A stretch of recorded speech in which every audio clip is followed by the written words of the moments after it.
العتاولة الحلقة ال21. النار ولعت والدم سال. قتل عيسى الوزان وإنقاذ خضر الجيجي وموت زينب. الحارة مقلوبة، مفيش أمان والكل بيدور على مصلحته. خضر أول ما سمع صريخ جيجي دخل زي الأسد، ضرب جوز أختها وأنقذها.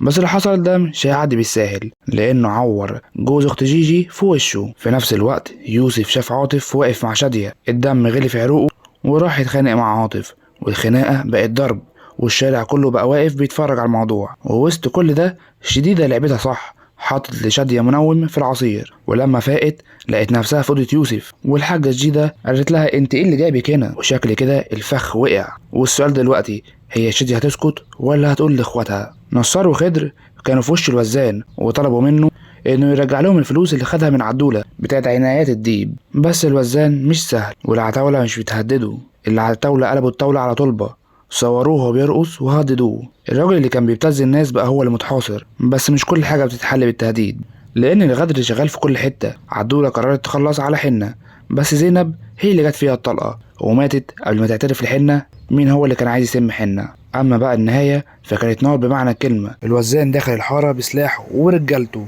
والعتاولة كمان جموا معاهم سلاحهم ورجالتهم، والحرب قامت ما بين الوزان والعتاولة. والمفاجأة كمان إن العدولة جت برجالتها وقالت لرجالتها خليكوا في ظهر العتاولة. وبيظهر في آخر الحلقة إن في إيد طعنت الوزان في صدره. هل هيموت ولا هيعيش زي الجزء الأول؟